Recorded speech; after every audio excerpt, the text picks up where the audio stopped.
Hey, look on everybody. It's one of the rare times I'm on time. Right? That's right. It's all good. And we're all here today to pay our respects to, wait, that's the wrong speech. I guess we'll put your streams having connection issues right off the bat. Ooh, you're a yellow. I'm in yellow. Boy, I'm in lousy shape, aren't I? You are in full yellow alert. Yeah. That's right. I'm getting kind of used to it now. Hate to say it. But I'm kind of used to not having a lot of good internet.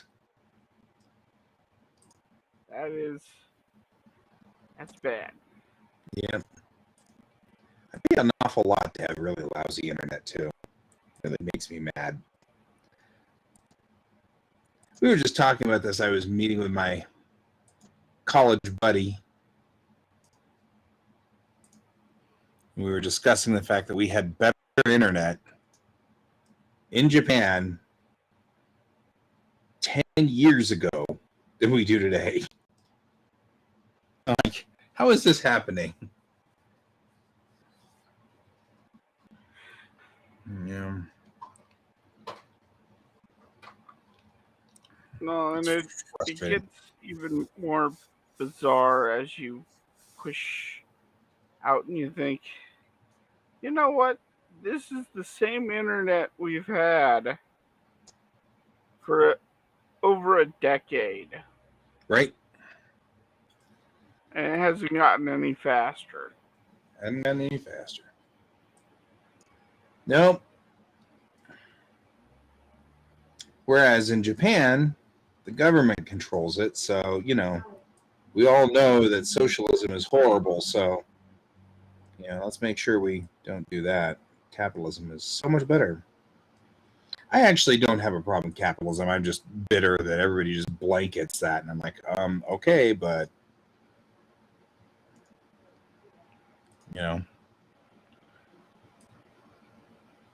in that instance, it grumps me. I'm like, Argh. He's the renegade of Grump. Yeah.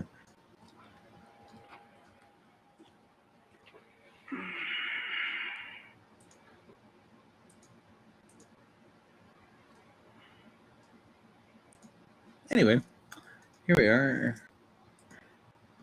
Just mapping this stuff out.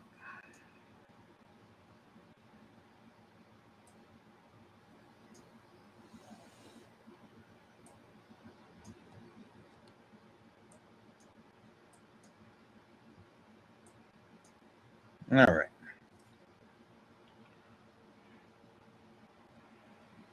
Just making sure that none of the inside parts that you can see from inside here are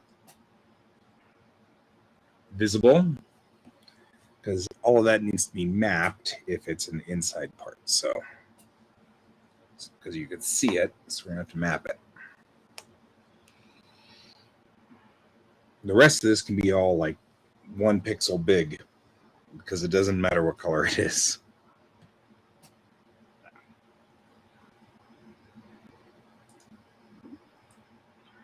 So I didn't hear anything more from the Mixum thing, so I went searching for it. Mm-hmm.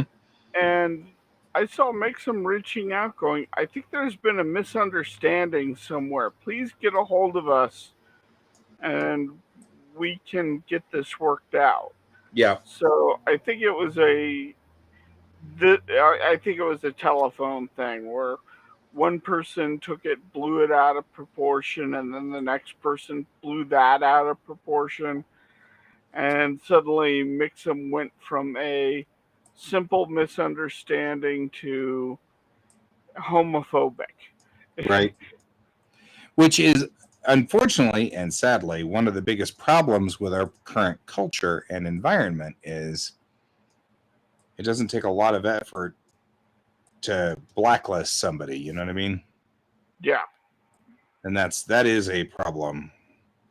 Because especially like you and me, I mean, all we need to do is say one thing by accident, and it could completely ruin everything we've been working on.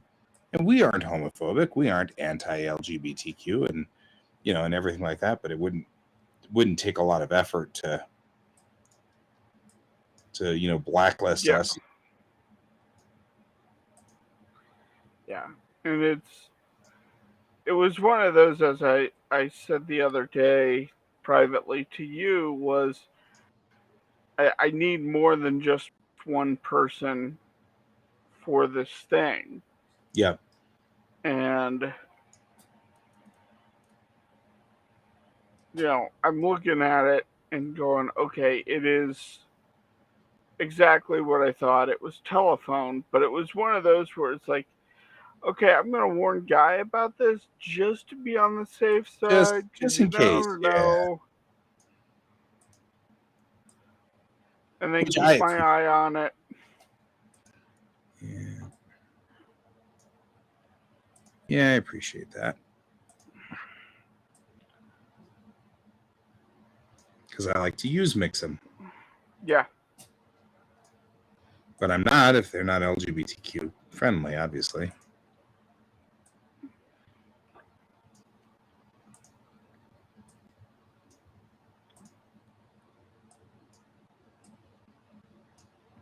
Yeah, now it's actually like important though. I mean, although I say what I've said before about this, but the truth is, I'm kind of glad now finally we have some power. For the longest time, it has always been with us. You know, there's nothing you can do. The big companies really just don't care, yada, yada, yada. And so it's nice to see that now we've got some pull. We can actually do something. We can affect companies, Yeah. make them behave. But at the same time, you want to make sure that you're, Not wielding that power wrongly. Yeah. yeah. Like, I don't want to destroy accidentally destroy a company that doesn't deserve it. Yep. Absolutely. So,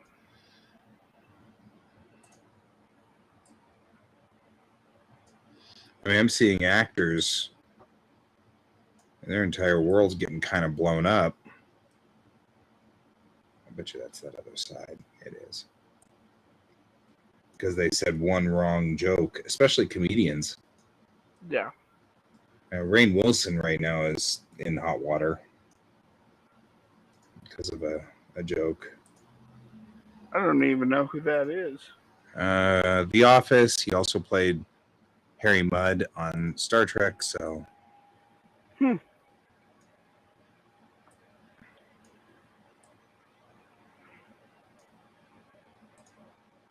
but yeah, he said some off-color joke, and now people are starting to cancel him. Or at least that's what I've heard from one individual. So again, could be telephone.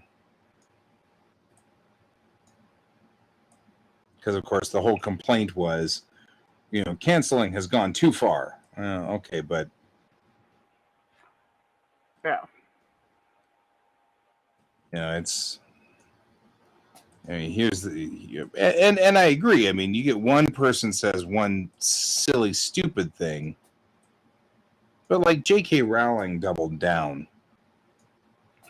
Oh no, there's a difference between um J.K. Rowling Yeah, and what she was pulling, and hey, I made an off-color joke, right, and now everybody's upset. right. That's what I mean. Is like, you can say, okay, some people are, I don't know, it was one joke or whatever, but like then you get J.K. Rowling, who really she just doubled down. I'm like, you really need to quit while you're behind. You know. Yeah.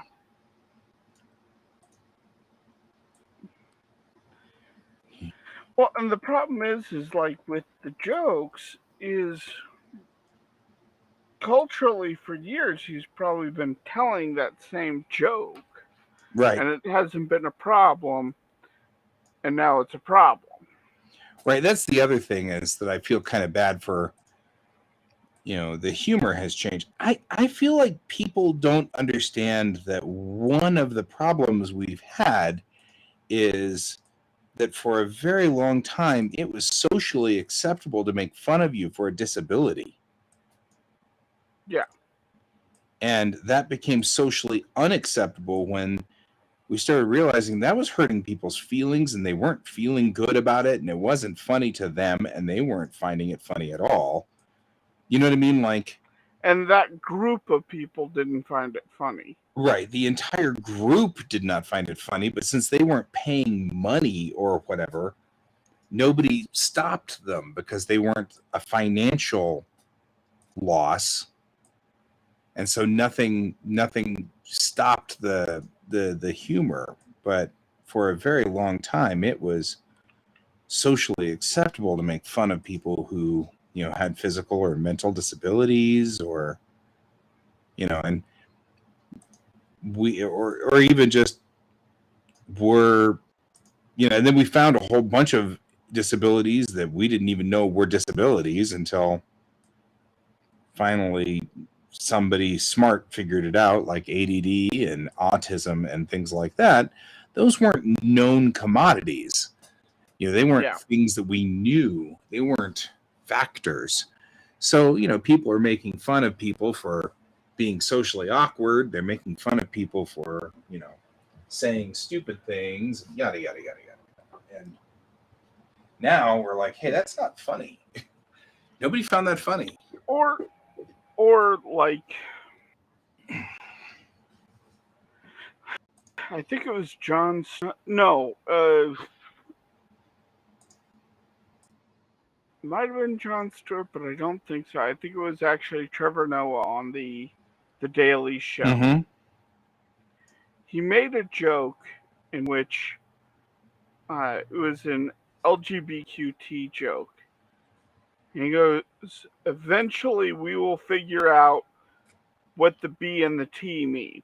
Personally, I think it's bacon and tomato. Right. And people are like, "Oh, that's so transphobic," and da da da. And everybody went, "No, if you look at the construction of the joke, he's making a point that those two are often forgotten." Mm-hmm.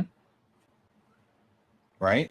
Like, we forget that LGBTQT, the B is for bi and the T is for trans, and at the time, neither one of them were seen. And so Right. he was trying to highlight that fact. Right.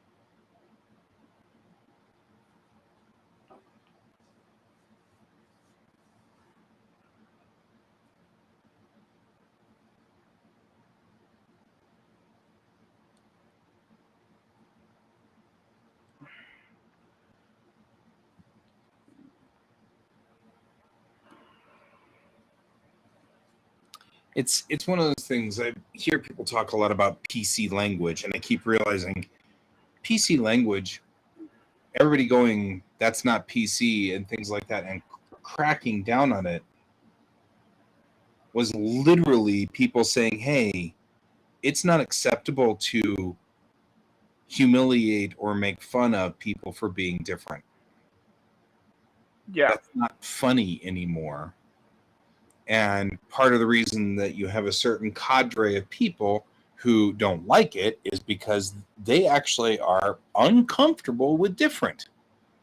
And their way of doing that is to attack the different in a way so that the different will stop being different and will conform.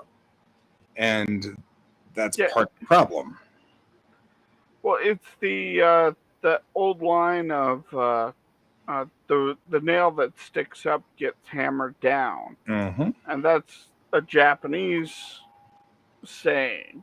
It is. But it applies very well to America and all that. Mhm. We do it, we just don't call it out for what it is.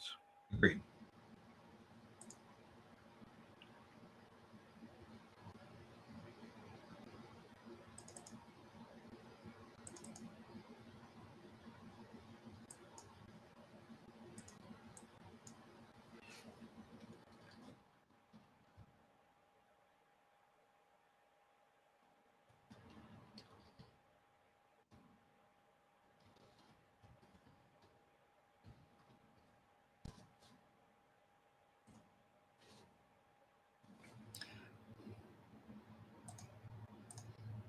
But that's definitely one of the problems we have, Yeah. is that we desperately need to stop allowing that to be allowing that to be the thing, and we needed to for a long time.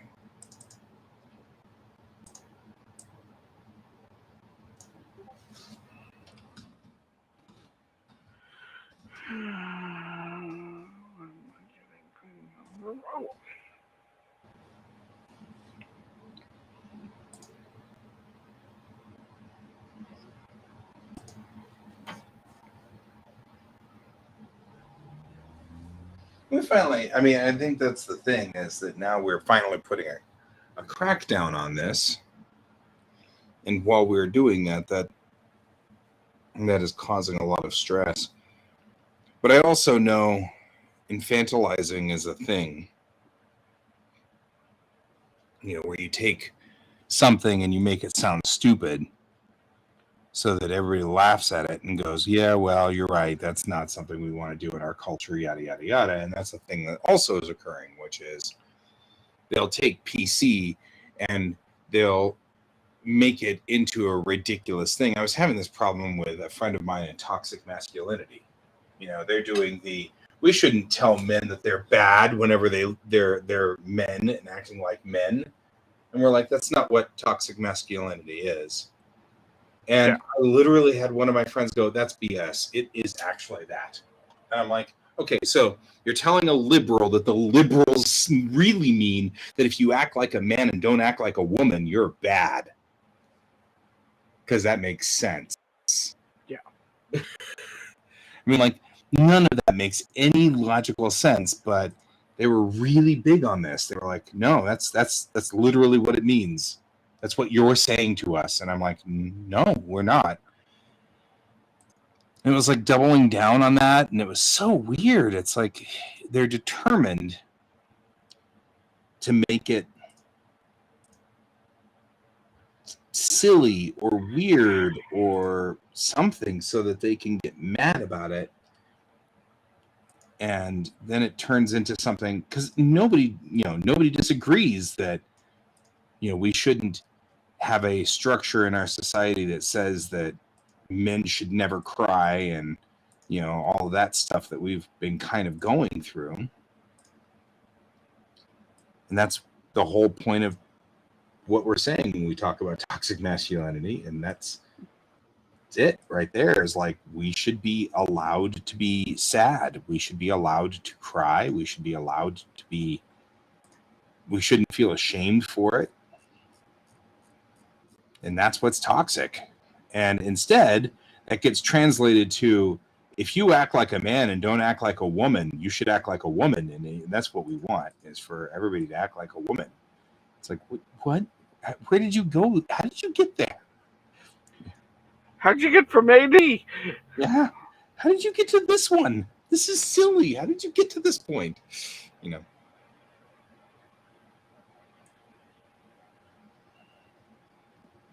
That's what I've noticed is happening so much in our culture. They'll change the meaning until it sounds hostile or it sounds mean or bad.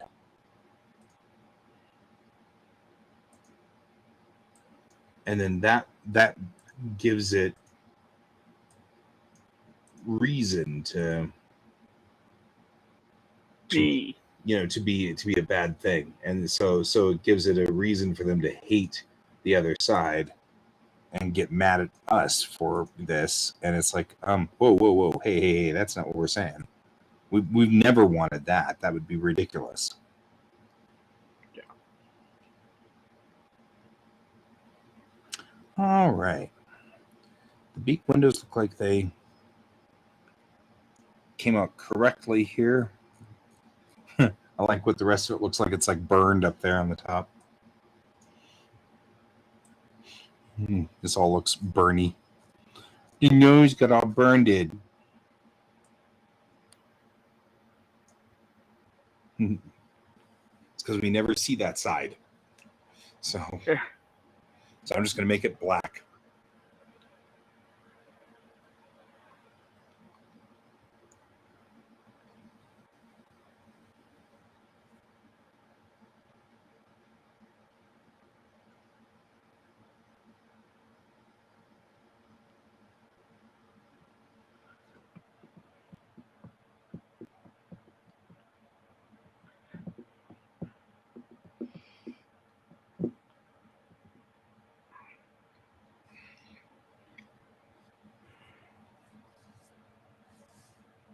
Yeah, it's a thing.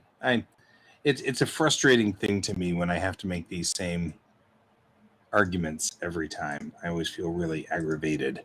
It's like, but you want us to, all the liberals want is to set fire to kittens every morning. Where did you even get this?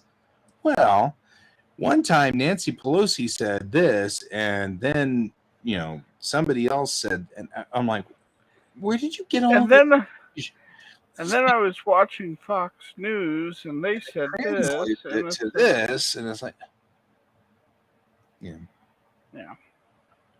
No, and we're going back into that thing with the news can say whatever they want because they were deregulated in the 80s. Yep.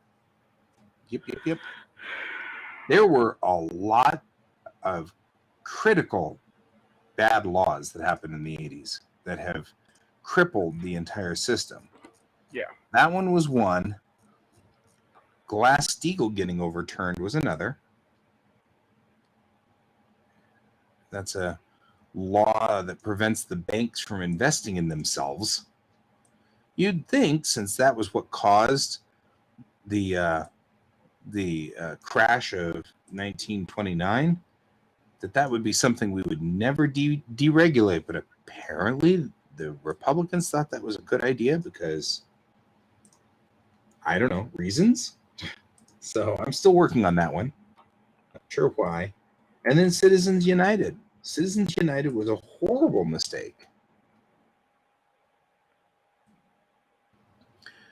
And Citizens United said that it was free speech for companies to give as much money as they wanted to Congress. Yeah. And by voting in the Citizens United like that, that meant that we literally gave them a blank check for companies to just give as much money as they wanted to invest. Yeah. Invest in congressmen. Yeah, exactly. And that's what happened. That's exactly what happened. Those three laws, if we got those three laws fixed and repaired, we could do a lot more with this country. We'd be in a lot better shape. It's those three laws.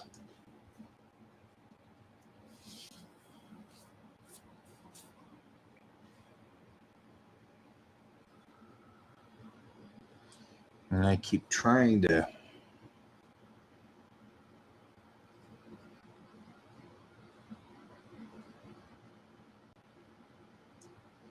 explain that to people. And then it always devolves down to, well, no, it's all this law, and we'll never get anywhere because the liberals are in charge of everything, or it's like I can't get any headway on it. I can't get anything to. But it's those three things. We put the fairness doctrine back in, reinstate Glass-Steagall, and kill Citizens United. and we could have a much better world. Yeah.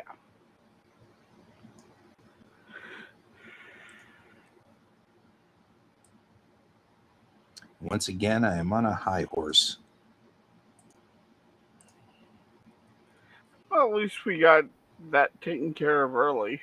Right? It's out of the system now. I came up with some funny quotes for characters. I think like the funniest one I came up with was for Alex. She's like, I'm 500 years old and I'm still not old enough to drink. I was like, I gotta write that down. I'm gonna use that somewhere. I don't know where. I'm gonna use it though. No, the best part is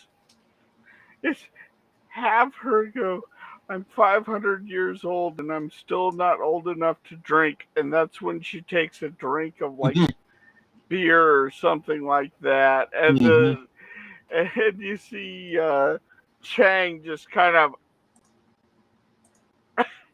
it's like, I don't know protocol wise how to handle this. Right?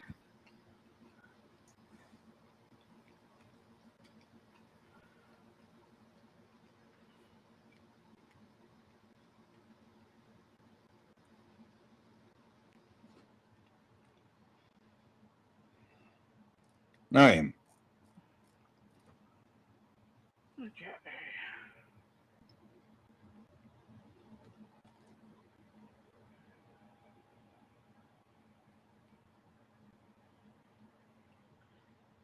Yeah, these are much more dynamic pages. I like this.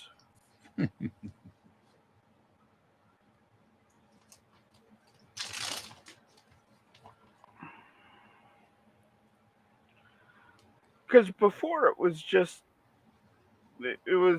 a shot from outside the car of the two of them talking. Mm-hmm. And then a shot of the one lady and then a shot of the other lady, headshots of both, and then the car leaving. Mm-hmm. It was kind of a boring page, but now I have a shot of both of them from behind inside the car. So you get to see how both of them are sitting. Right. And then a shot from outside the car where they're talking. And right. then suddenly the music turns on, and I hope that was you that turned on the music. It was me that turned on the music. But that's why I said sorry. But then it got all like distorted all of a sudden. I was like, that wasn't what I was after.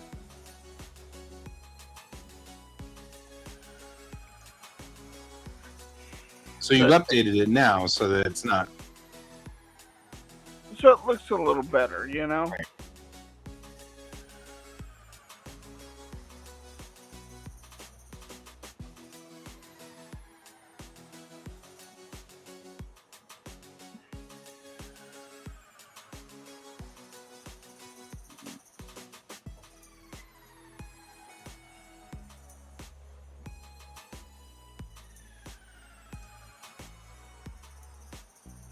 When I'm going from the sketch to actual art, I want to be able to go and improve it so it looks nicer. Fair.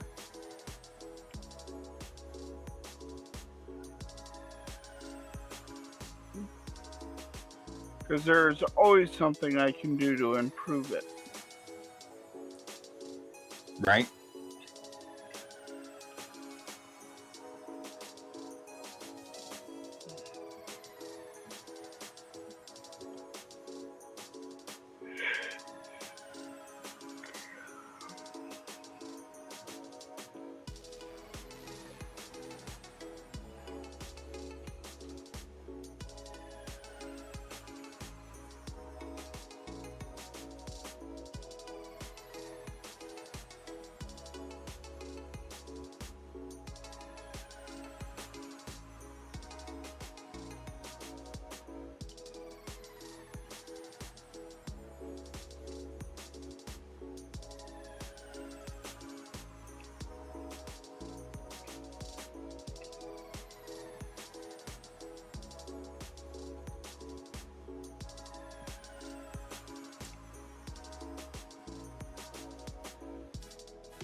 Mm-mm. Problem? No, I just grabbed the wrong thing. Ah, I hate when that happens. Yeah.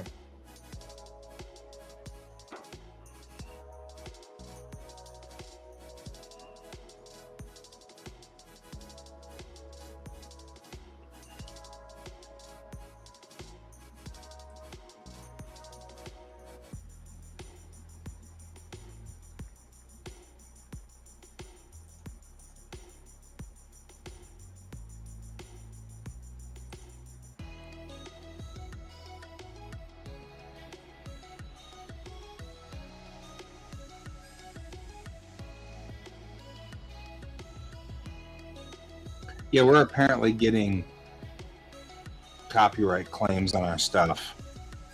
I don't know if you've been seeing that. No, I have not, actually. So I wrote to Restream and I was like, hey, what's going on? And they were like, we can't, there's nothing we can do to control people claiming our music as copywritten. So just link YouTube to this, or link Facebook to this page, which shows all of our rights. So I'm going to do that from now on. But like the last 6 shows, somebody's claimed our music was theirs. On Facebook or Twitch? Facebook. Okay, that's why, because I only have my Twitch page. Mm-hmm.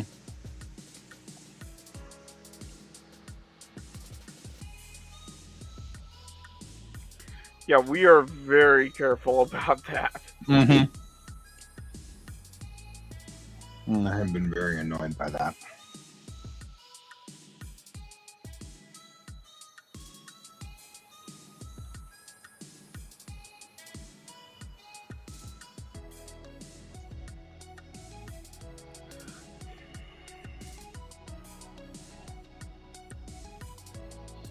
And it irritates me too, because I know that there are idiots out there. I get it. But I hate when people treat me like an idiot. You know? Well, they aren't treating you like an idiot. No. I'm Facebook. You get it and it goes, somebody has filed a dispute. And it starts with, remember, when using Facebook, you can't just upload music from your computer. That's probably copywritten. You can't also use music you found on the web. That's probably, I have to go through all of these pages to get to the file a dispute thing. Yeah. And it's like, yes, I know. All of our stuff is royalty free. Do you know what royalty free is? Yeah. Well, and also too, it's coming from Restream, who owns the music. Yeah. Like, it's not just royalty. You're paying. So royalty free means that you've paid for the music in some way. You're just not paying royalties on the music when you play it. Mm-hmm. Exactly. And in this case, it's included in your subscription. Mm-hmm. Precisely. And this is another part of the algorithm problem, because YouTube has this problem. Mm-hmm. You are guilty until proven innocent. Mm-hmm.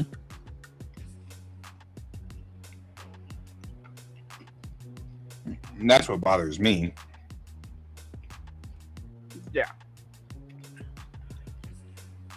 And that's what I was trying to get through to that one guy who's like, oh man, I can get you really far on YouTube. And I went, you do realize on YouTube you are guilty until proven innocent, right? Mm-hmm.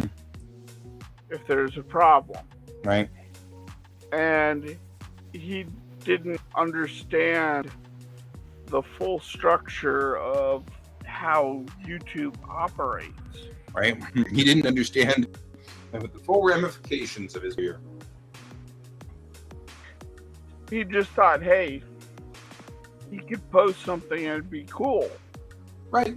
Which, I appreciate that. I thought so too in the beginning. I get it. Yeah. But it's harder than it looks. And I get that. I get that it's harder than it looks, and it's nice if he could be an effective brand manager. But if he can't even, if he doesn't even know step one, he's no good to me. You are dead to me. Mm-hmm.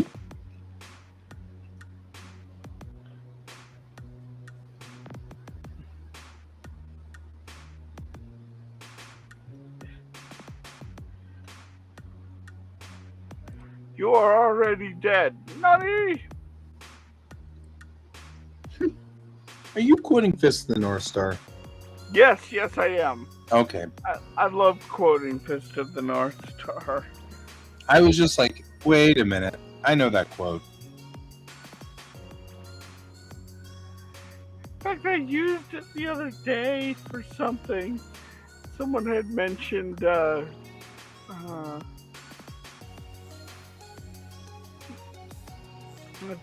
was I think it was B. Shimoda was mentioning something about his wife, and I said, if you torch her off, all you'd see is you are already dead. You'd go, what? And then she'd just appear behind you.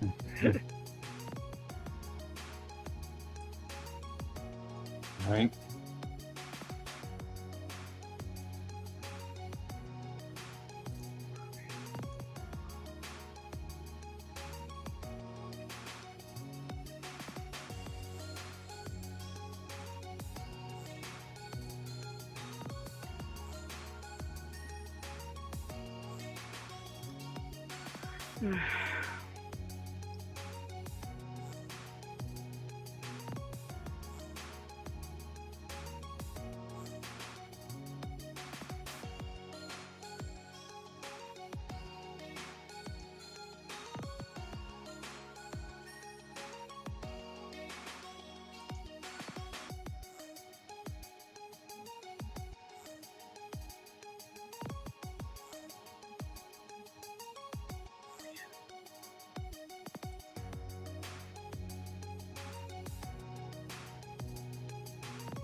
Oh, that's kind of cool.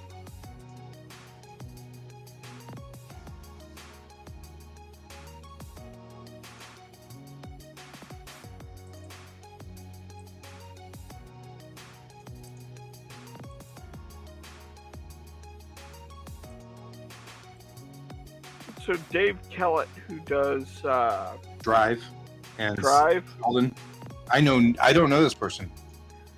he found antique inkwell holders that he can mount onto his desk, and they are just the perfect size and shape for holding a Higgins Black Magic bottle.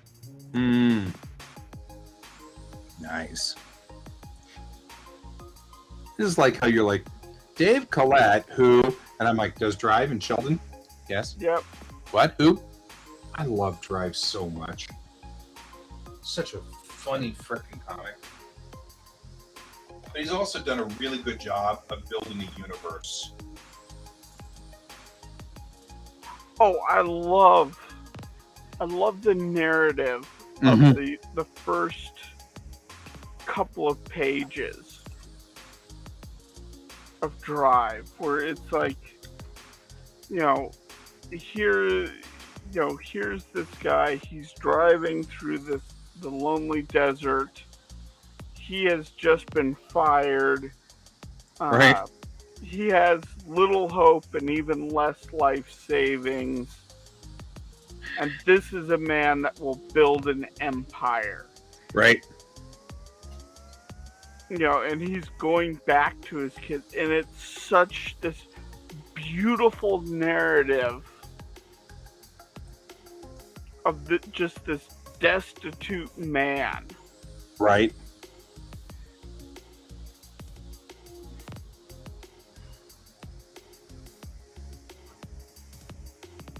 I'm gonna go read that.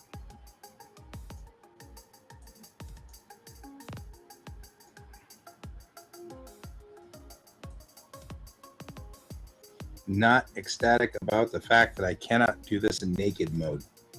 I can't be naked, Brian. Why can't you do that in naked mode? Because as soon as I do, it turns the image off on the guide. Oh, yeah, that would be problematic. Yeah, I can't do this in naked mode. I can't do it in naked mode.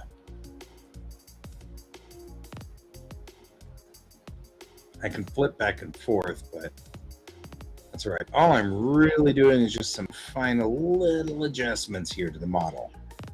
That's not changing anything major over here. So,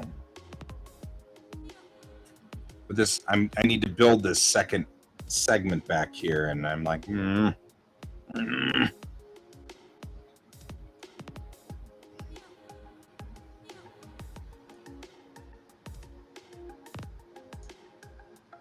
Now, I didn't think about this before, but if I had added the map in here like this, I could use the map to my advantage and build the rest of the hull of the spacecraft backwards. Yeah, just this opening on. I love this. Tabernas Desert, Spain, 2258. These are the eyes of a failed man. Right? I mean, it's just so beautiful. Beautiful. It is such an incredible start to this comic. It is pretty super freaking epic. It is gorgeous. There are no crap. You know, his 5 children are awaiting his news in Madrid. He is a lonely soul crossing the lonely wastes of the Tabernas. It's such a good opening because it catches your attention. So good. Mm-hmm. You're not going to get any argument from me.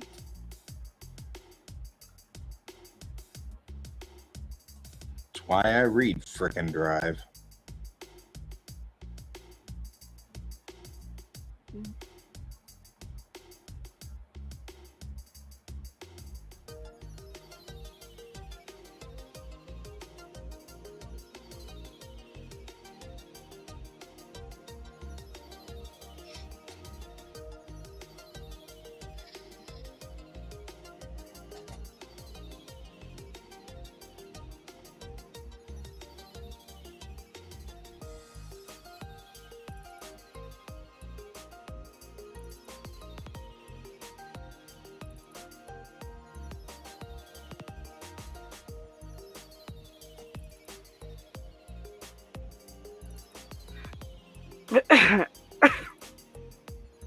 And glide unseen past countless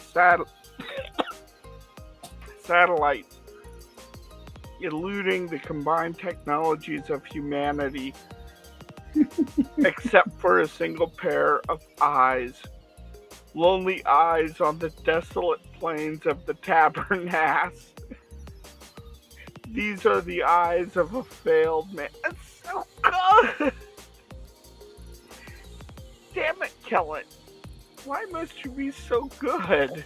Right.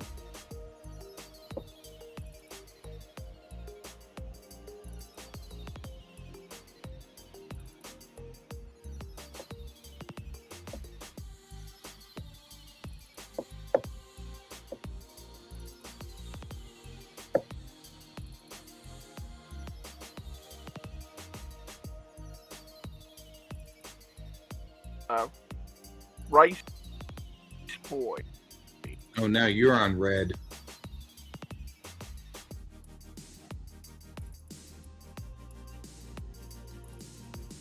No, you're back to yellow now. Is this you? Yeah, you're getting all broken up over there. Look, Mr. Red. Yep.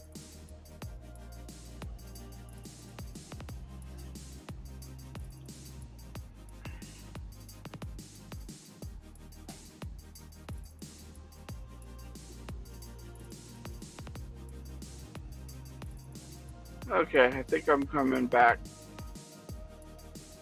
Yeah, you look like you're coming back a little.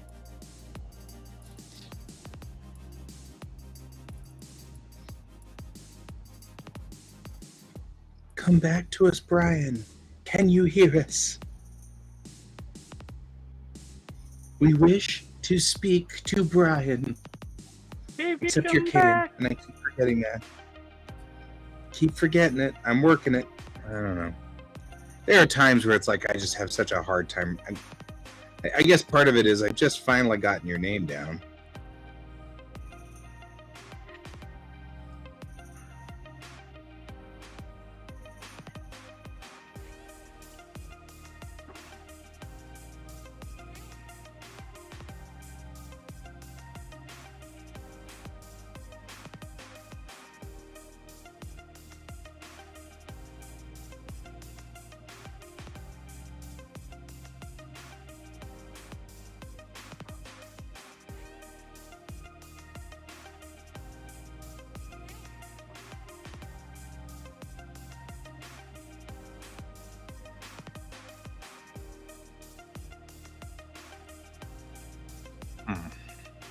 There we go.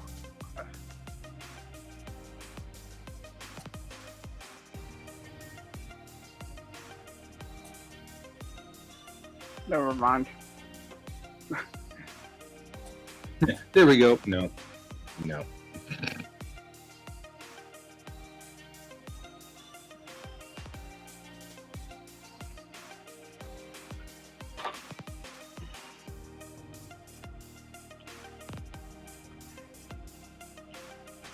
But like, you've read Rice Boy, haven't you? Nope. Well, maybe. I mean, the problem is I've read a ton of these.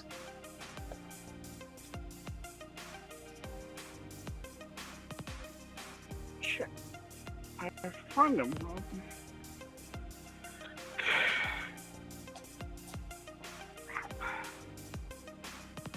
I thought he was there, but he's not.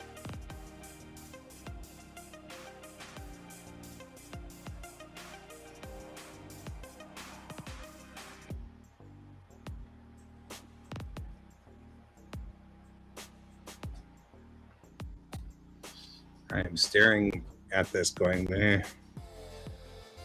meh, trying to figure out.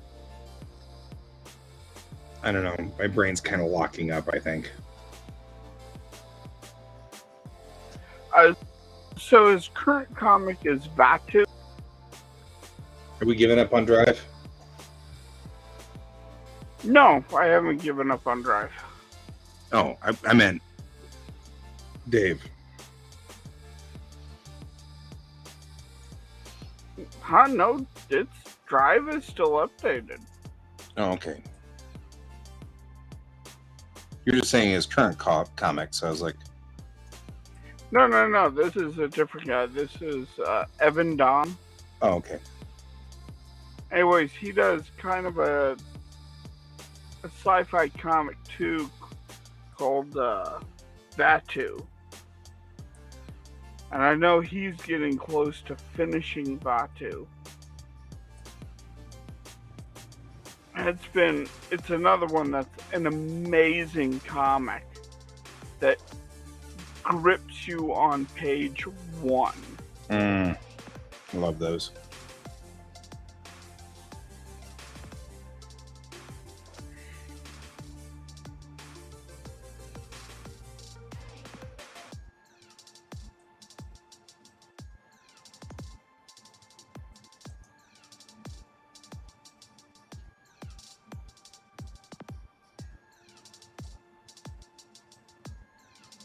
Why are we doing this? This is really weird.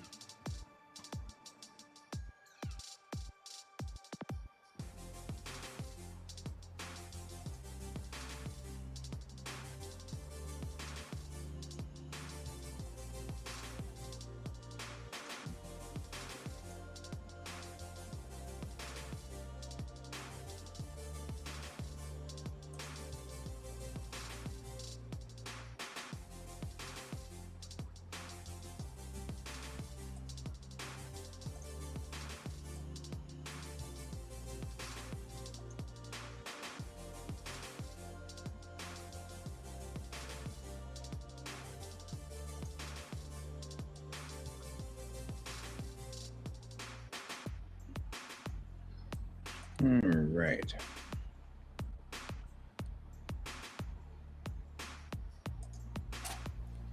It's kind of complicated and difficult. More complicated than I expected it to be, but okay. I got it. Weird, but true.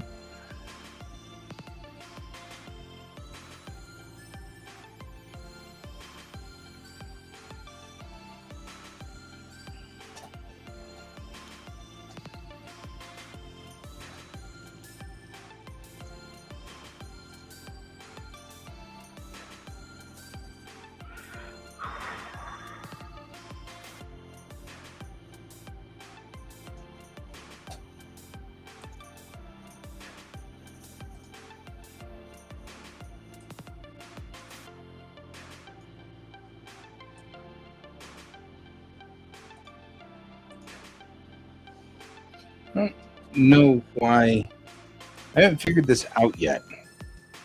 But clicking one vertice in the vertice selection tool clicks like 6 vertices.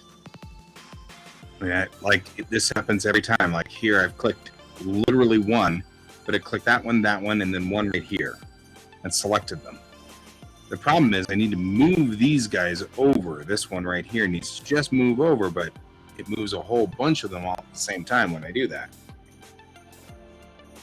Which is making this really difficult to fix this overlap problem that I've got right here. Maybe you have a setting turned on where It's clearly I have a setting turned on of some sort, but I don't know what the setting is. I mean, you are absolutely right. Select linked? I don't know. Select pinned? No. These are all like, I don't know, view?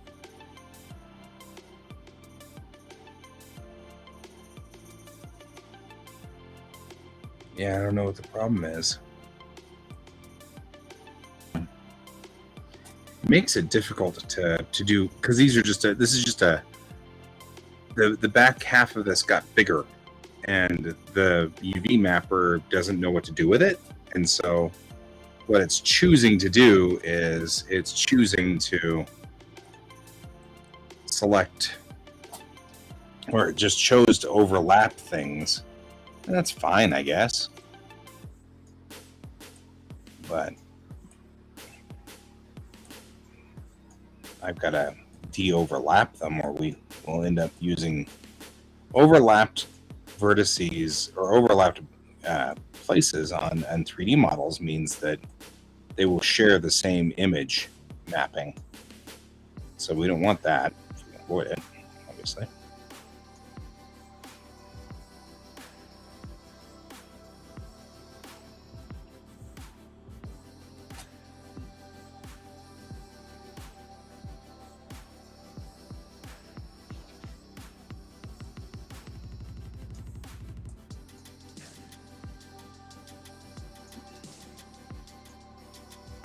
Yeah, what gets me though is that our copyright infringement thing, one of the nations that has claimed copyright against us is Antarctica. And I don't even know how to handle that one. Like, okay, but like what? All 4 of them? So this is obviously somebody has decided they're going to claim the copyright just to kick us off the web. And I'm trying to figure out, what's the point of that? Are they mad at us? No. You are completely missing the point. They're trying to steal revenue. Oh, okay. Well, we don't make revenue, so... No, but they're trying to steal whatever revenue they can by saying, hey, I own this music. It stops any revenue stream from coming in, and they could possibly force YouTube or Facebook in this case to give them revenue on a stream we wouldn't make money off of, but they would. Oh. By So forcing ads to run. Right. I get it. And that's because no one wants to watch the watchers, as it were. Mm-hmm. Yep, that's what we got. Been saying that all along. All of this is because nobody's watching YouTube and Facebook. Nobody's in control. Like, there's nobody watching it. It's all automated. Yeah. And so part of the reason that we're also spiraling out of control as a nation is because there's nobody watching it.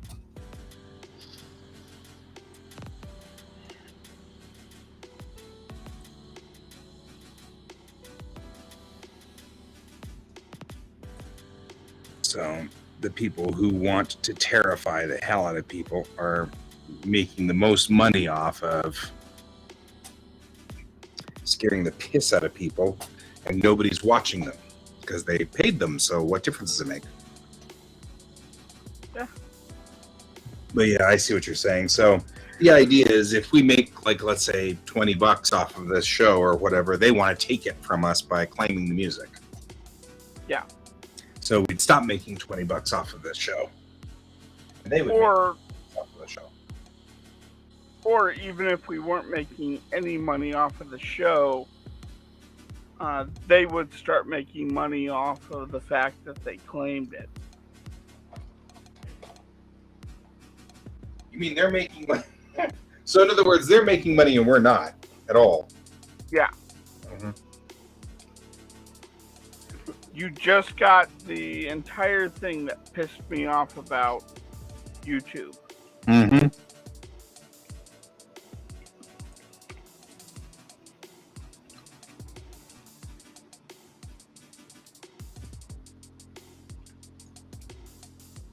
You know, you work. So, what set me off against YouTube was actually a Minecraft video in which, in game, an audio of thunder hit, and someone copyright claimed that. And YouTube completely demonetized the video, treated me like I was the bad guy, and it was in-game audio that I was allowed to use. So wait a minute, you in other words, you were playing Minecraft, and Minecraft Thunder hit. Yes. And then somebody claimed the copyright on the Minecraft Thunder. Yes. So you were demonetized. Yes. Oh. For that video.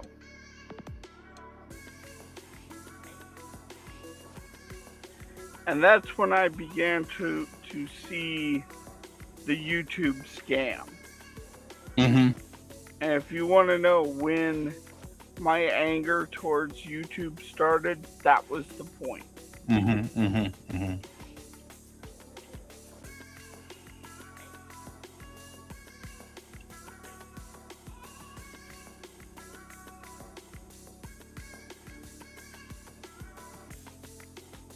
That's what I was saying before about how I hated the system that was treating me like a 5-year-old. You know, like, remember, you can't use music loaded off of your hard. I'm not. Yeah. I even said that in one of the 5 or 6 that I've done so far. I'm like, look, we're at 600 episodes at this point in time. Honest, we know what we're doing. You know? And then I appealed and lost the appeal. How'd you lose the... No. Yeah, exactly.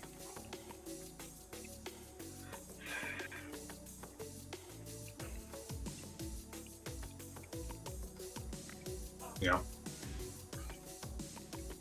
That's ridiculous.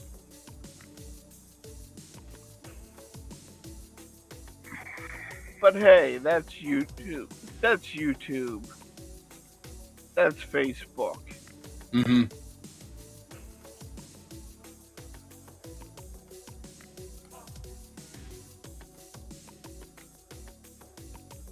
That is where we're at because the RIAA threw a stink, and rightfully so. Don't. But instead of setting up a system that could cater to both the RIAA and creators, they made the algorithm. Yeah. And made it shit. And so if you talk to even big name guys with YouTube, there's virtually nothing that can be done. Mm-hmm.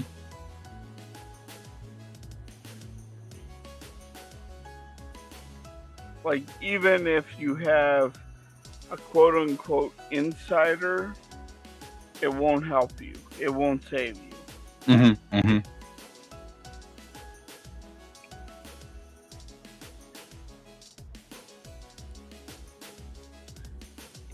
And that's why the whole thing with Act-Man really pisses me off too.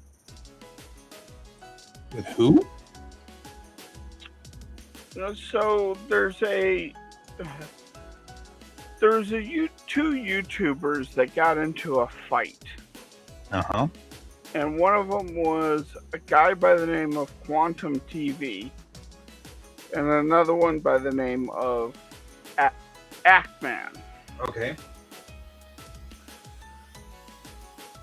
Quantum was copyright claiming every video that would mention him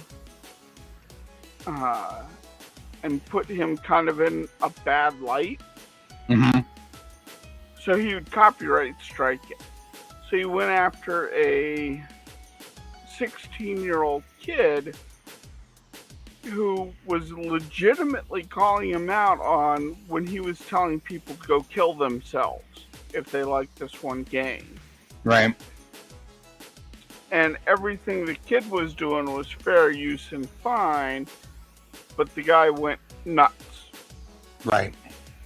So the Act-Man stepped in and he was like, hey, this isn't cool, and highlighted everything that the guy was doing.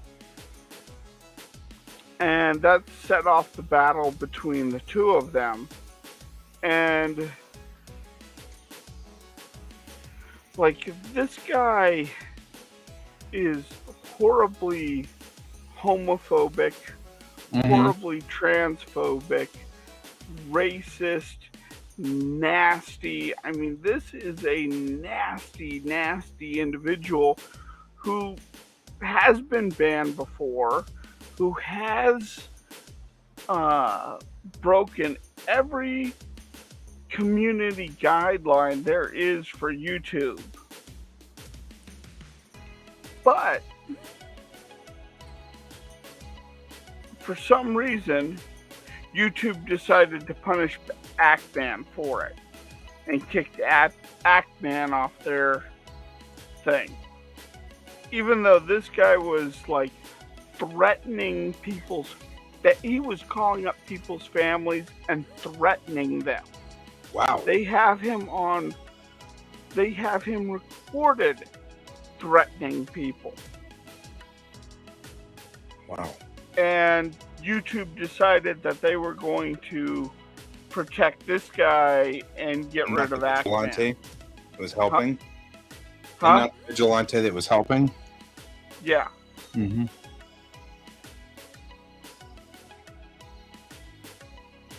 Wow. Oh.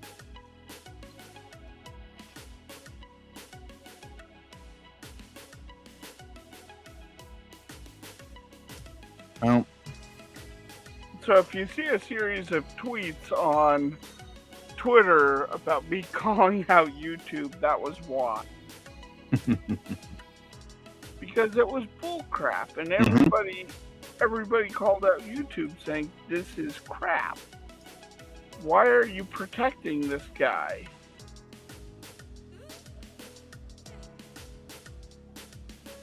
And I know the reason why they're protecting him. And if it's truly that reason, that's even scummier. Hmm. So,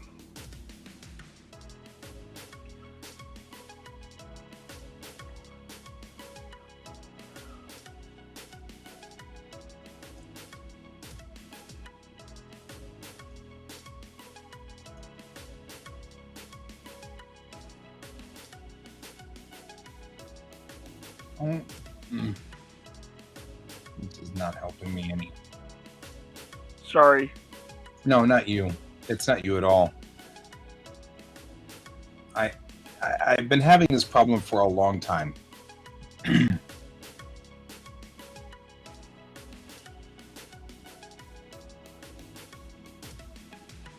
And I don't know what to do.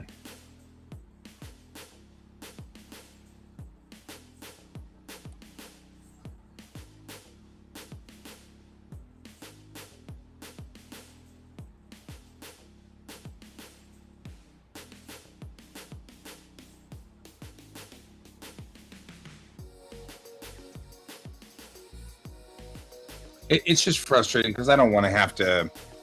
It's ugly mapping if I start pulling boxes apart and putting them around things. But then on the same token, right now,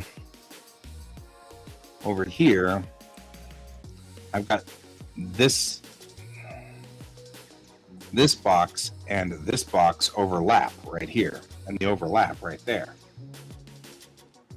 Which means that if I map this triangle section right here will be on both this panel and this panel. So I can't put any lines on there. I can make them white and they'll be fine. But if I put any lines on there, I'll end up with 2 lines and they'll be all over the place and they'll be split up and it won't look right. And all I need to do is move this outside vertice over. But if I click that single vertice, it selects that one plus this guy right over here, and I'm not sure what it's clicking or why, but this guy then moves too, so they both move. It's actually clicking a ton of them at the same time. There's 3 of them it's clicking, so it's not just that one, it's clicking the one next to it too, which of course is the problem. Can't adjust the vertice. It only happens in UV mode.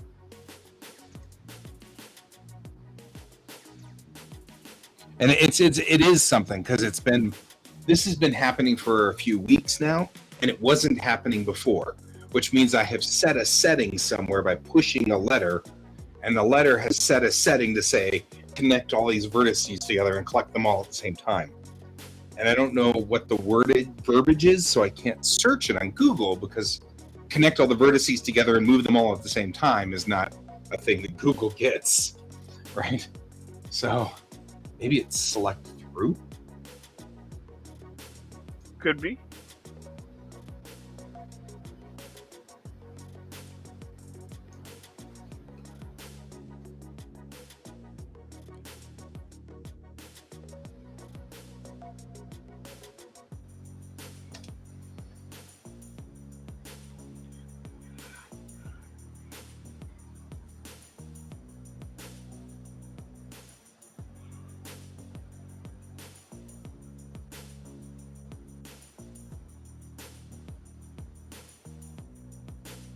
Oh, there we go.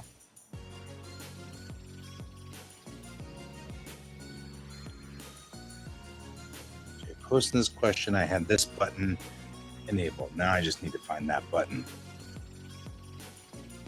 That's it right there. Keep UV and edit mode mesh in sync. I can't find that button's not on here. Damn it.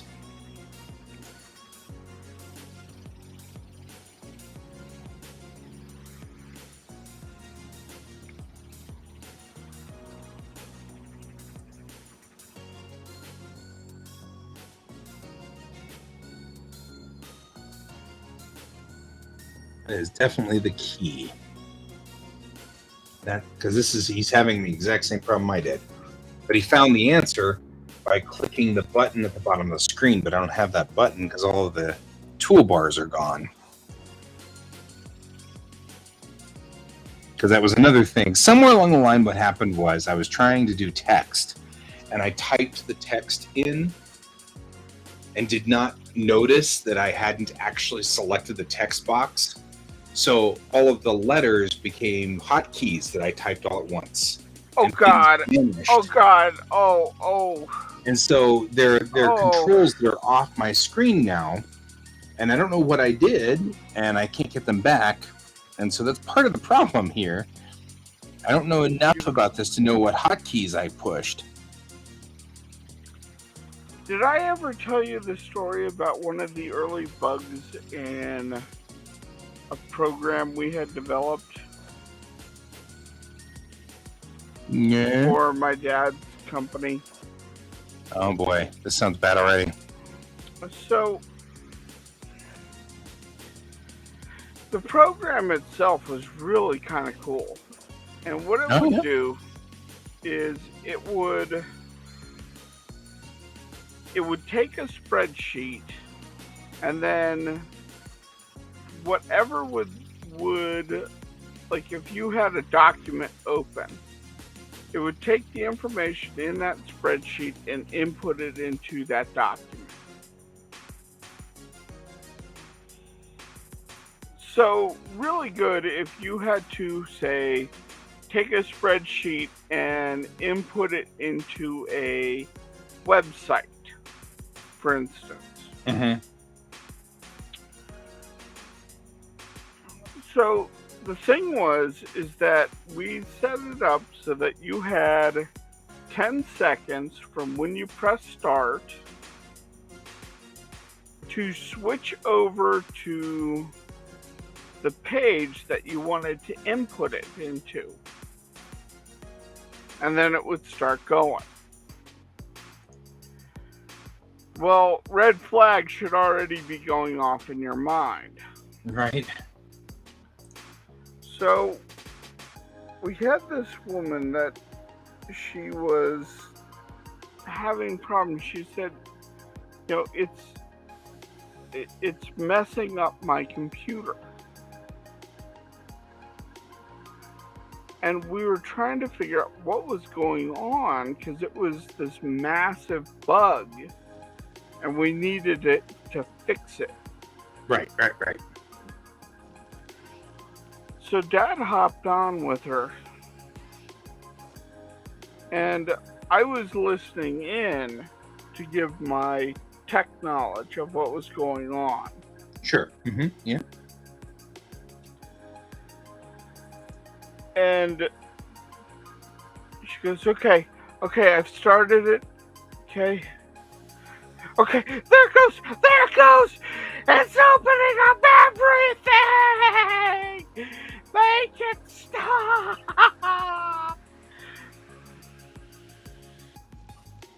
I had to leave the room. I was turning red, laughing internally, like she could not see it. I was trying to stifle the laugh so badly because I knew exactly what had happened. She wasn't switching focus to the web page. Mm-hmm. So it was the program was doing what it was supposed to do. It dropped down and then immediately started typing into her desktop. No. I see. Every Windows and then every window that would pop up from that point on, it would start talking to. Right.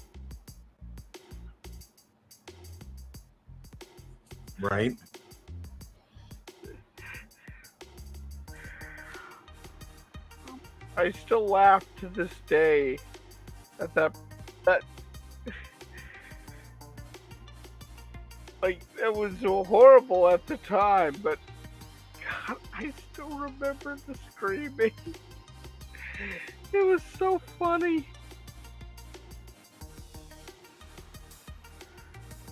And my dad, he looked at me, he was like, so I don't know what happened. Can you figure out what's going on? I'm like, I know exactly what happened. The computer program's talking into her desktop, and this slow dawning came on my father's eyes.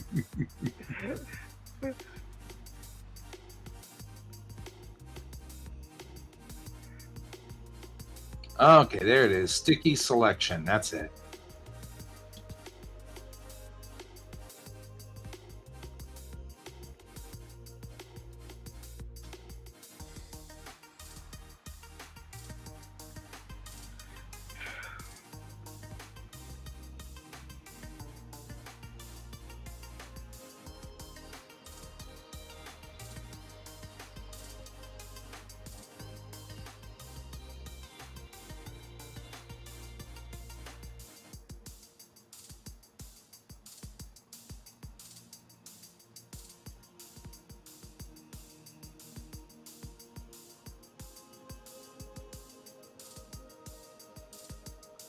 So luckily that one was an easy fix.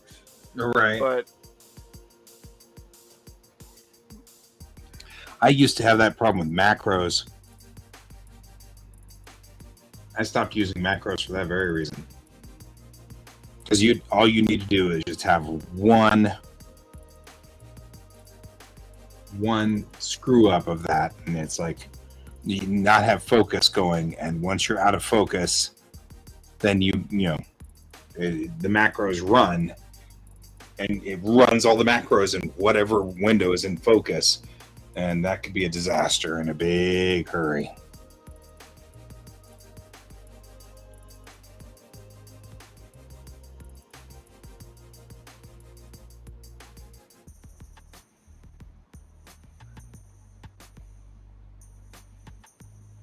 Let's see. Even in here, I don't have the control panel for the sticky selection. And the sad part is there's so much computer illiteracy that it's like, if there is like a problem, instantly your program's the problem. Right. And like we had one guy, he was dead set and determined that our program was going on the internet and downloading viruses onto his machine. And it's like, dude, you are putting way too much faith into what our program can do. Right.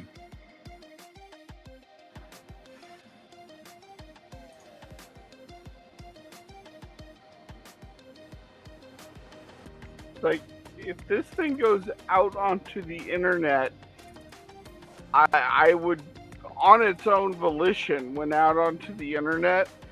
I myself will fly down there and help you uninstall it because it has gained sentience that I did not want.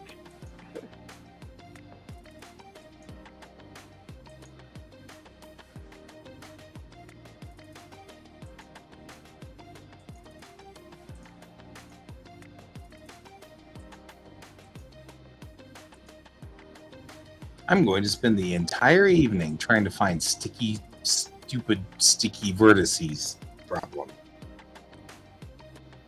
Because all of the control panels are missing over here.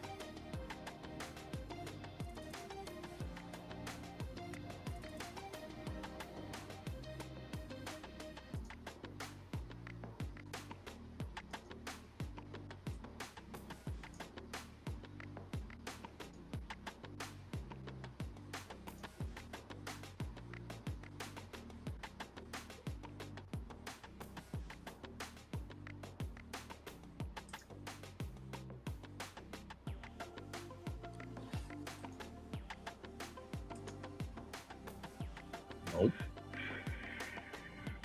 Kingston.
Okay.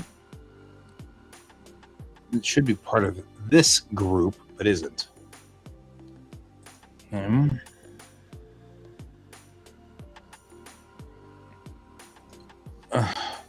So frustrating. And that's when Guy broke down into gibberish. I started crying.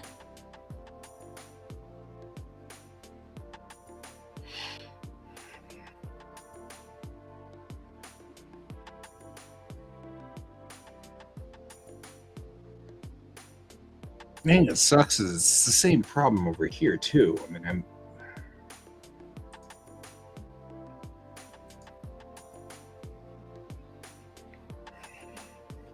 even in this mode, I still don't have that controller.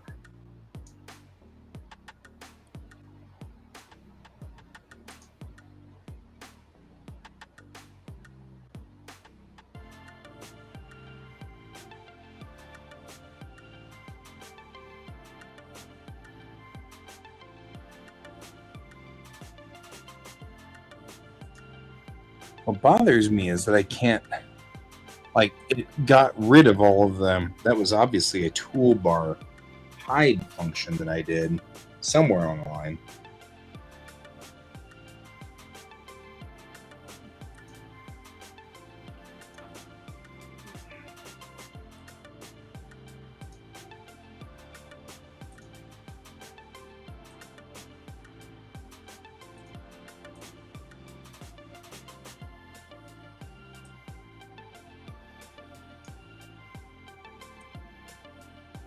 Yeah, because I feel like they're here. They just can't be seen.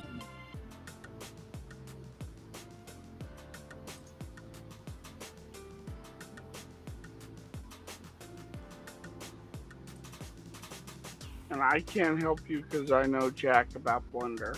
Yeah, it's all right. Sometimes I just have a night like this where I've got to figure it out, and we spend all night doing it, and we'll get there.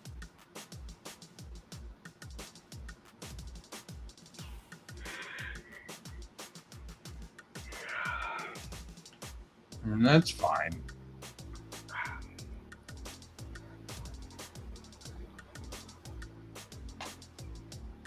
I'll just figure it out and beat my head against it for a while.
This guy has the same problem. He posted it in 2014 and nobody replied.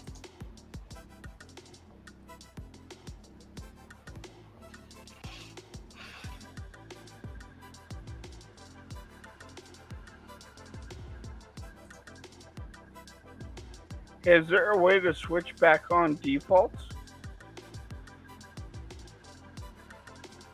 Maybe. Wonder. Reset it back to factory defaults? Maybe.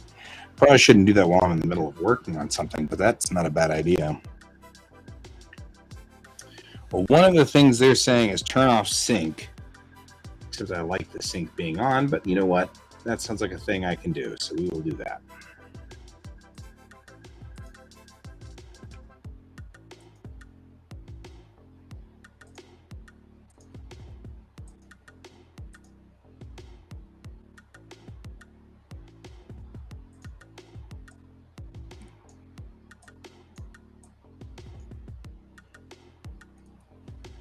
Saying that will, because the synchronization is part of this. Let's see if that fixes it. Yeah, that fixes it for temporarily. It doesn't fix my problem in a permanent manner, but at least it fixes it for right now. Yeah, that'll work. This will work.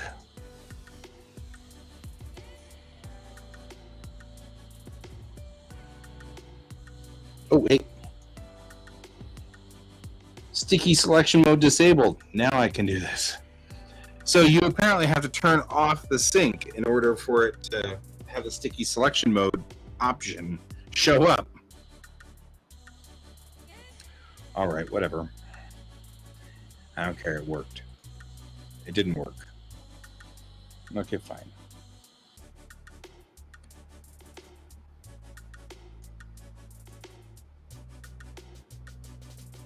Fine, whatever. I'll just fix this problem and then we'll worry about it later.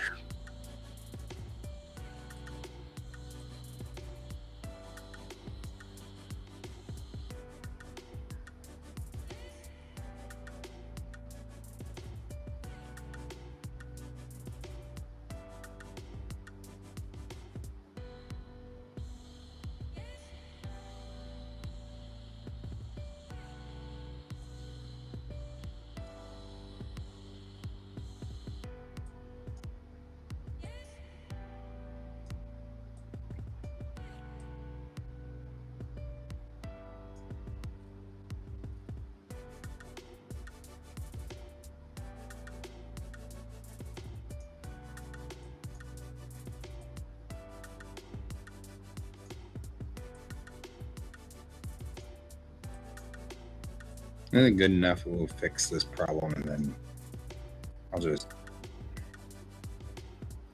I really like the synchronization mode because it synchronizes both sides. Right now, with it synchronization mode off, I have to select everything on the on this side of it in order for it to stay synchronized. With the synchronization mode on, it's not that big of a deal. I can easily do this, and it just all synchronizes and all's good. But you know what? It makes me grumpy, but this works. I can finish this project, and I will be fine.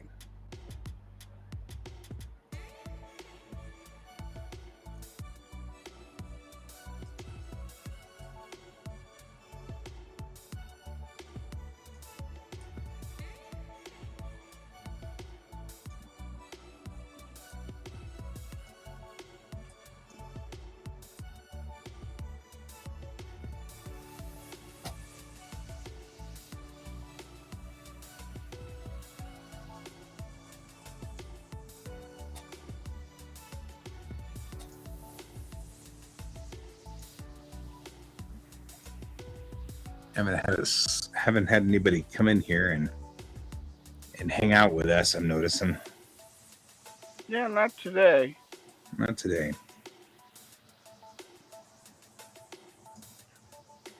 think part of it is just that, you're so very loud and you've been talking so much, Brian. It's been horrible. We're going to talk to you about it. I won't shut up. Right? Just keep talking and talking and talking. It's horrible.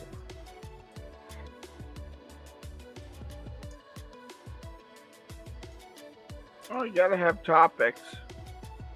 I'm actually fine. We were supposed to do our Borderlands night tonight, but one of our players had to bomb out at the last minute. So we were all still loaded up on Discord. And we all literally just sat there for like 2 hours, I guess it was about an hour and a half, just all hanging. Nobody said anything really. We all just sat there and watched everybody like surf the web or whatever. I was actually already starting to work on this and giving up on the game. And I was like, you've been friends a long time when you literally will just get online and then just sit there with each other. That's what we did. We just sat there with each other. Kind of cool. A little weird, but kind of cool. Yeah. It works. Yeah, it worked.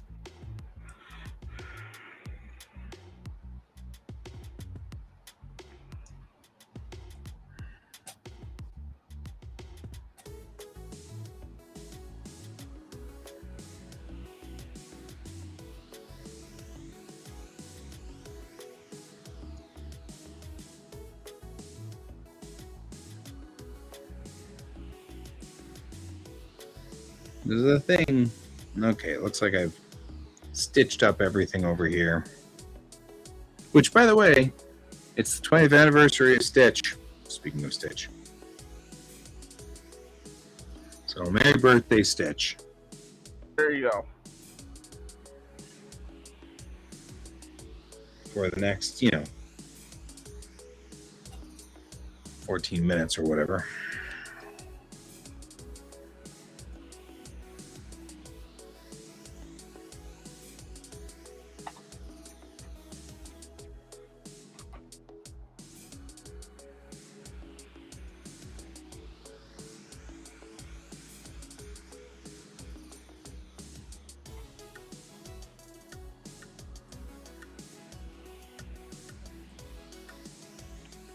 So I got a quick question because I'm still not quite following this monetization thing. Okay. We aren't making any money off of this at all. Does it really matter to us if we are getting, other than our show being blocked in Azerbaijan or whatever? Is it really something we should be that stressed out about? Not initially, but we will need to be stressed out about it if the show becomes big enough later on. Okay. That's what I was wondering.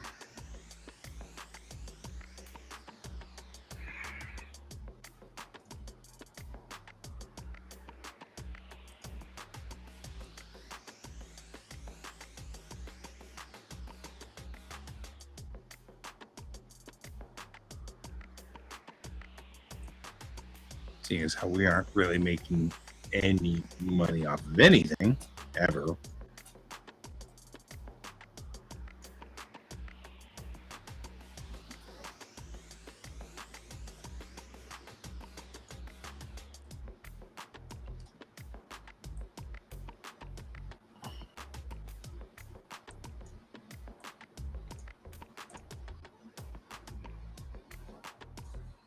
Okay.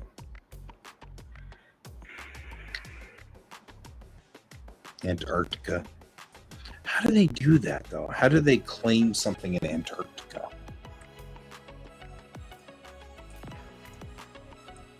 Because that's where they put their fake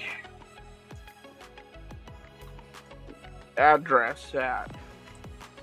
Well, it was a lot of different. There were 72 different locations, so it couldn't have been. Yes. So they just put a fake address in all of them? It's a bot. so it's wherever it wants to be. So they're just putting it for wherever. Gotcha.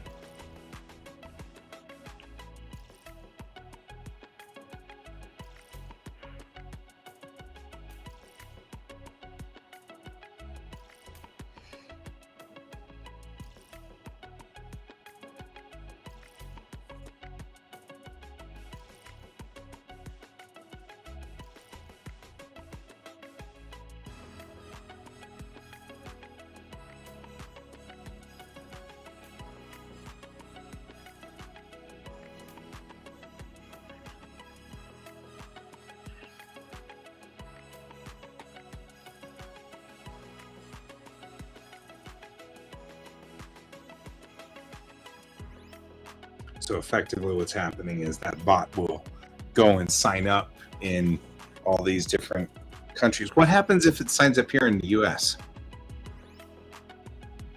They'll do that too. Because then it will actually cut our audio out to anybody who's watching. Yeah. That would irritate me. Right now, if the 5 people at McMurdo Base in Antarctica cannot watch our show for the 4 minutes that it cuts out, that's irritating. But that's not the end of the world. So I don't think we have any viewers in Azerbaijan. I did look to make sure that Taiwan and Thailand and Japan were not on that list, and they were not. So at least our buddies over on the other side can still watch. Brazil was not on that list. So Ghost Hand can watch if Ghost Hand joins us. And stuff like that. So, you know, places where I know we've had people from before.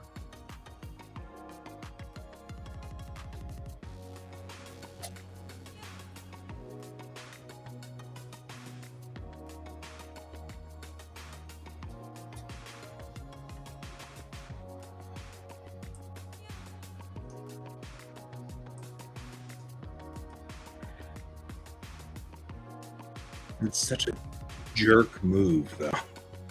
Yeah, It's well, so irritating. It's like, argh. Welcome to the bots and AI. Yep.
Hone's here.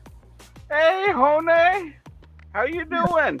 We were just talking, Hone, that apparently the bots have claimed the music that we're playing. So if every so often we cut out, we're very sorry. But apparently they have claimed the music that is public domain, and they're trying to catch all of our money that we're not making.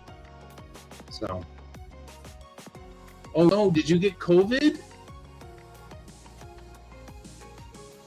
Ooh. Oh, honey. Brian has had COVID. I know what you're going through, man. Yeah. I wish you the best. No. We haven't seen her. Is she okay? Did she get COVID?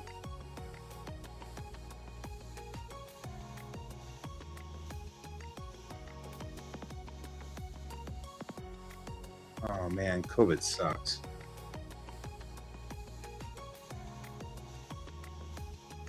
Yeah, COVID wiped out my ability to draw for about a year.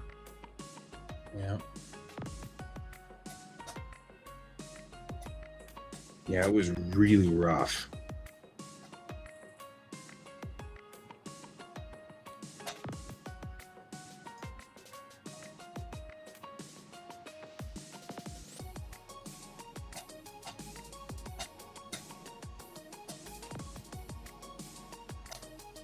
But she didn't get COVID. Are you okay now? Are you doing better now?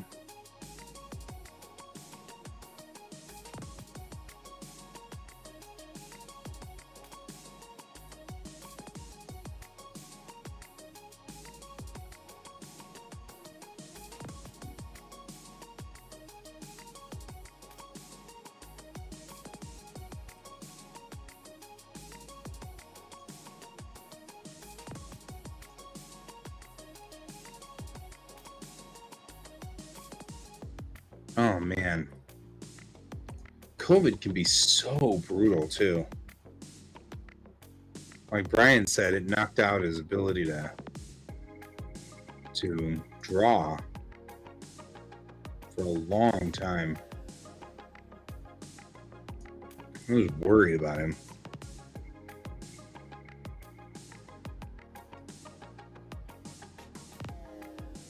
Well, I'm glad you're doing better.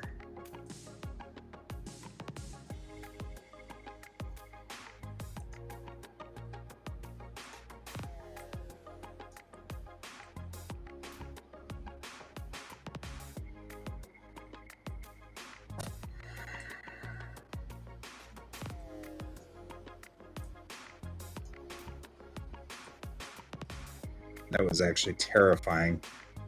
When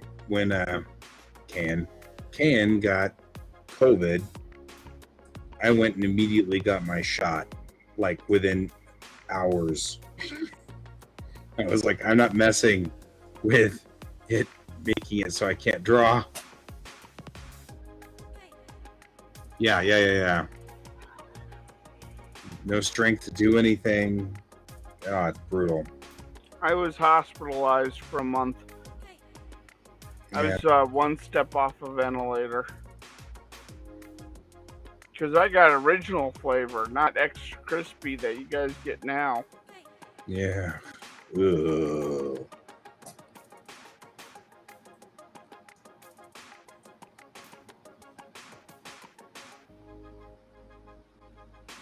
got a headache.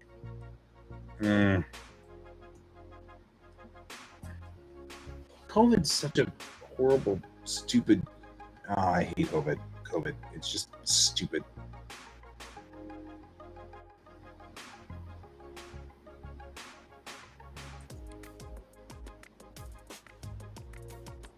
And it irritates me that people are like, it's okay.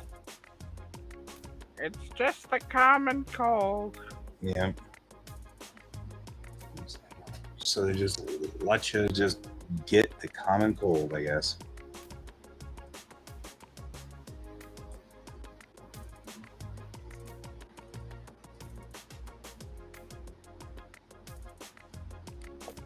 There's a entire subreddit called COVID Ate My Face, and it's from people who, I don't believe COVID's real, and then, please send prayers for Bob because he's dying. That's just what it's all, the whole subreddit, and it's like, it's just so sad that Yeah, get some sleep. Get some sleep, man. But thanks for checking in with us so that we don't worry about you. Yeah. Take care of yourself. We'll see you later. Tell Second Breakfast we said hi. And we're pulling for you. Yeah, we're pulling for you. You don't want long-term COVID. That's brutal, too.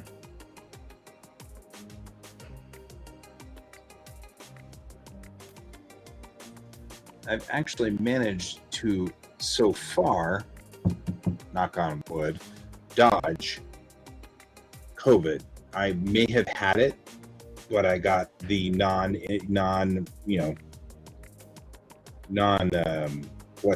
strains, the ones where I didn't know that I had it. Okay. So far, I've managed to not be sick from COVID, and I'm counting my blessings on that one. Yeah.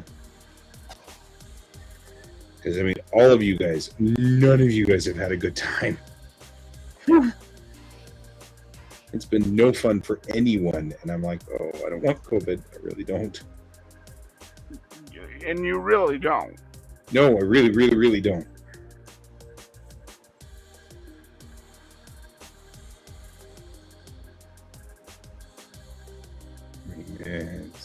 I'm not even in this. And now that I'm back in the classroom, kind of worried that, it's only a matter of time sort of thing.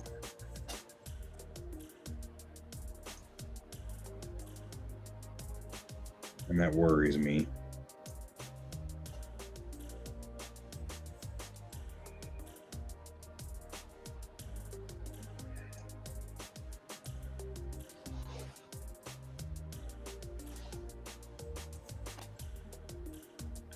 I have one moth here that has decided I am its bestest friend ever. Right?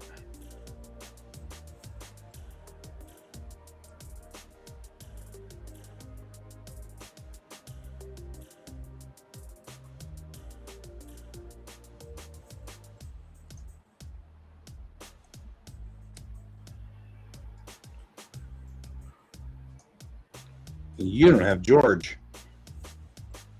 That's George's specialty is moths. George's into moths. It's cool.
Okay, well, that felt really good. I got 2 pages done today. I, on the other hand, just argued with stuff forever. That's all right. We'll get there.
Yeah, me too.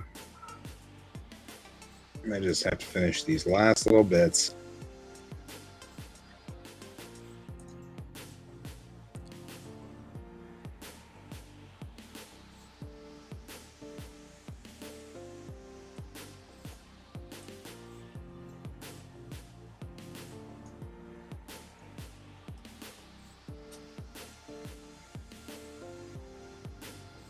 That wasn't the plan.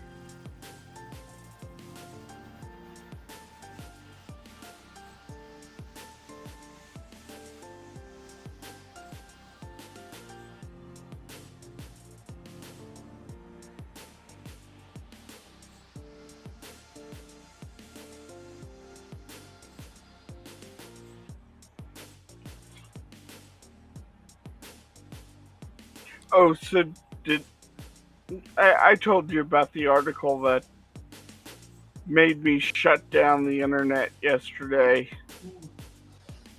Yes. Closed. I actually talked to my kid about that specifically. It was an interesting discussion I had. It's so stupid. It is so dumb.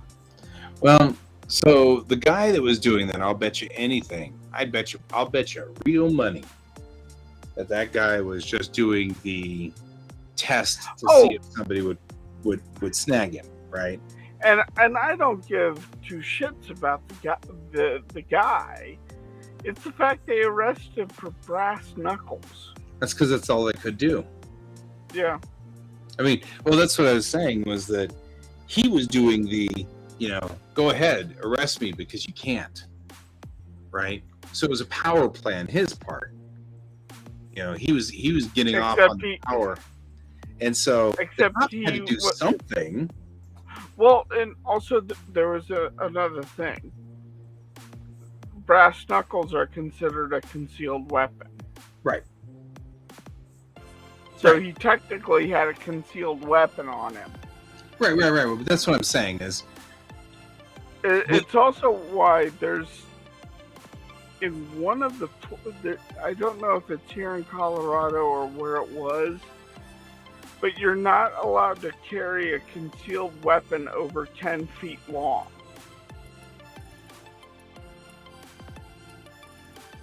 Okay. Well, some people are just tall. No. Bullwhips. Oh, okay, that makes sense. I'm like, that makes sense. I guess that makes sense. But anyway. But still, it's one of those weird, avenues in the law that just don't make any sense. You're right. So, in this instance, what had happened was you had this guy, and he was doing a power trip, and he was going to show those libtards that they couldn't, or whatever, yada, yada, yada. And the whole point was he was going to show everybody that you can't take away his guns. So he goes in this power trip of coming out with a big gun and stomping through the middle of town, scaring the crap out of everybody. Because that's scary. But that's true. You can't actually do something, but the cops can't because it's a violation of the Second Amendment and yada, yada, yada. And all of a sudden, you have this guy has permission to terrify a town, right? Mm-hmm. And legally, he can terrify the town until he's done and happy and he feels like he's shown all the liberals, right? So they had to do something to stop him, because you actually can't just wander through the middle of town and terrify it, So they had to do something. So the choice that they made was to nab him for his brass knuckles, which is all they could get him on, because they couldn't get him for the gun or terrifying the town. Yeah. And that's that was, like I was saying, my mom had taught me a lot about what sometimes they have to do in these bizarre mental gymnastics things so that they can successfully keep the peace while navigating the fact that you can't do this and you can't do that and they can't do this and they can't do that. And clearly this person is trying to disturb the peace, but because of the laws or whatever, the police officers cannot do anything. Yeah. And that was what this is all about. And I caught that. And I knew when you said it, I was like, yep, you know what they nabbed him for? Yep. They nabbed him for disturbing the peace. They just couldn't get him on anything, so they got him on his brass knuckles. Which... And then in happier news, did you hear about the Westminster Kennel Dog Show? Nope. I think it's for the first time ever a bloodhound won. Oh, wow. Wow. A bloodhound by the name of Trumpet won. Trumpet, huh? I'm good with this. Beautiful. He's a beautiful dog. He took best in show. Nice. But you look at him and you go, there's not a whole lot happening up top, is there? It's a bloodhound. It's a bloodhound. That's right, bloodhounds are cool. We loves the bloodhounds. They are cool and adorable.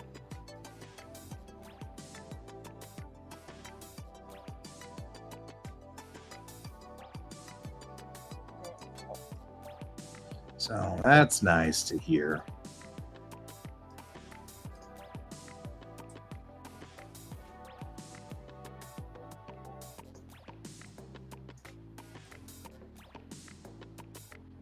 We'll get going here in a minute.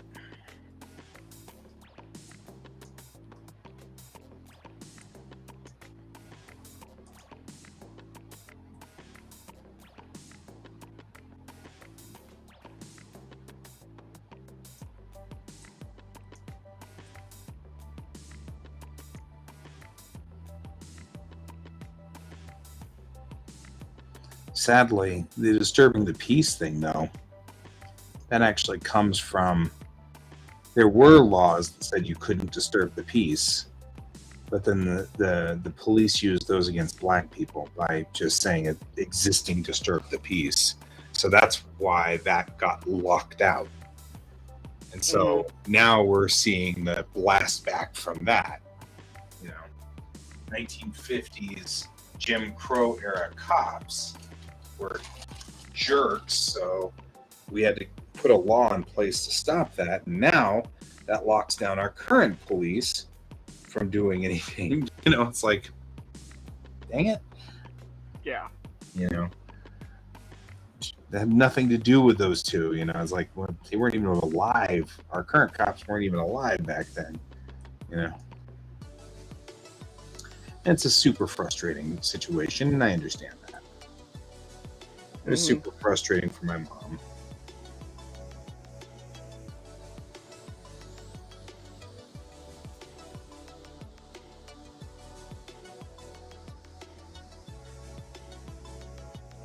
Okay, so I feel like there's like a half-height wall here that works.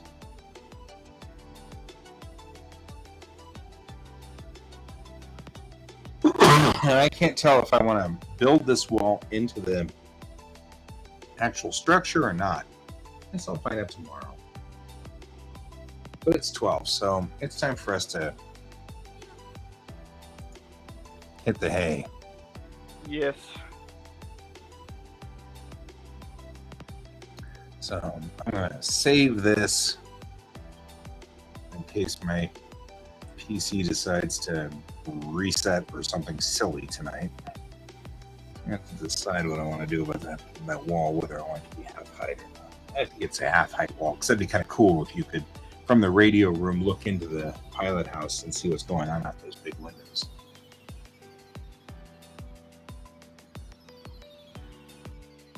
Do that. Okay, Brian, it's time for us to hit the hay.